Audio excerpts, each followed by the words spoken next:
આજની આપણી વાર્તા છે કઠિયારાની પ્રમાણિકતા.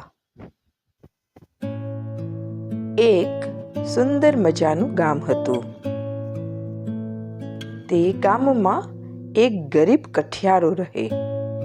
તે દરરોજ જંગલમાંથી લાકડા કાપીને લાવતો. આ લાકડા વેચીને તે પોતાનું ગુજરાન ચલાવતો.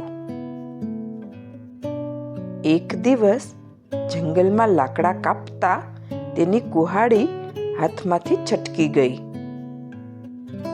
અને નદીના ઊંડા પાણીમાં પડી ગઈ. નદી ઊંડી હતી એટલે તેણે નદીમાં ઉતરવાની હિંમત કરી નહીં. તે ખૂબ દુઃખી થઈ ગયો. તે વિચારવા લાગ્યો કે હવે તે લાકડા કેવી રીતે કાપશે. તે રડવા લાગ્યો. ત્યાં તો નદીના જળ દેવતા તેની સામે પ્રગટ થયા. તેમણે કઠિયારાને રડતો જોયો એટલે રડવાનું કારણ પૂછ્યું. કઠિયારાએ તેની કુહાડી નદીમાં પડી ગયાની વાત કરી. જળદેવતાએ કહ્યું કે તેઓ તેની મદદ કરશે. જળદેવતા તો નદીમાં ગયા અને તરત જ એક સોનાની કુહાડી લઈને બહાર આવ્યા. તેમણે પૂછ્યું કે આ તારી કુહાડી છે? કઠિયારાએ કહ્યું કે ના, આ તો સોનાની કુહાડી છે. આ મારી કુહાડી નથી. જળદેવતા તો ફરીથી નદીમાં ગયા. આ વખતે જળદેવતા ચાંદીની કુહાડી લઈને આવ્યા. કઠિયારાએ કહ્યું કે આ પણ તેની કુહાડી નથી. જળદેવતા ફરીથી કુહાડી શોધવા નદીમાં ગયા. જળદેવતા ફરીથી લાકડાના હાથાવાળી લોઢાની કુહાડી લઈને બહાર આવ્યા. કઠિયારો તરત જ તેની કુહાડી ઓળખી ગયો અને કહ્યું કે આ જ તેની કુહાડી છે. કઠિયારાની પ્રમાણિકતા જોઈને જળદેવતા ખૂબ ખુશ થયા. તેમણે સોનાની અને ચાંદીની એમ બંને કુહાડીઓ કઠિયારાને ભેટમાં આપી દીધી. કઠિયારો તો ખૂબ ખુશ થઈ ગયો. તેણે જળદેવતાનો આભાર માન્યો.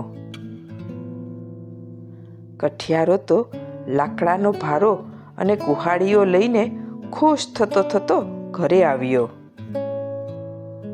કઠિયારાએ ઘરે આવીને તેની પત્નીને બધી હકીકત કહી.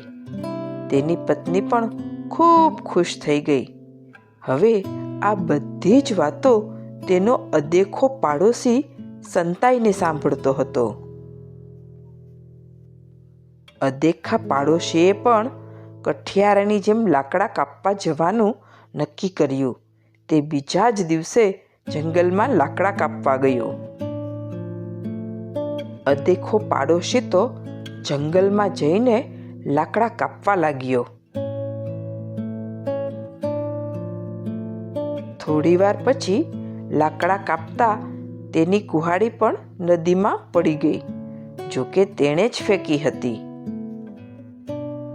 તે તો જોર જોરથી રડવા લાગ્યો અને દુઃખી થવાનો ઢોંગ કરવા લાગ્યો. ત્યાં તો તેની સામે પણ જળદેવતા પ્રગટ થયા અને તેને રડવાનું કારણ પૂછ્યું. અદેખા પાડોશીએ પણ તેની કુહાડી નદીમાં પડી ગયાની વાત કરી. જળદેવતા તરત જ પાણીમાં ગયા અને સોનાની કુહાડી લાવ્યા. સોનાની કુહાડી જોઈને અદેખો પાડોશી તો મનમાં ખુશ થઈ ગયો. તેણે કહ્યું કે આ જ તેની કુહાડી છે. અને તેણે જળદેવતાના હાથમાંથી કુહાડી ઝટવાનો પ્રયત્ન કર્યો. જળદેવતાએ તરત જ તેનું વિકરાળ રૂપ ધારણ કર્યું અને તેને પાછળ ધક્કો માર્યો.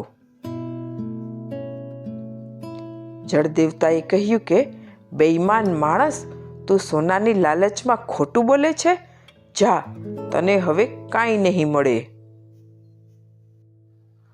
આમ કહી તે સોનાની કુહાડી લઈને ત્યાંથી અંતર્ધ્યાન થઈ ગયા. અદેખા પાડોશીના હાથમાં કાંઈ ના આવ્યું. બેઈમાની કરવાથી તેની સોનાની કુહાડી તો ગઈ, પણ તેણે તેની લાકડાની કુહાડી પણ ખોઈ. તે ત્યાં જ બેસીને જોર જોરથી રડવા લાગ્યો.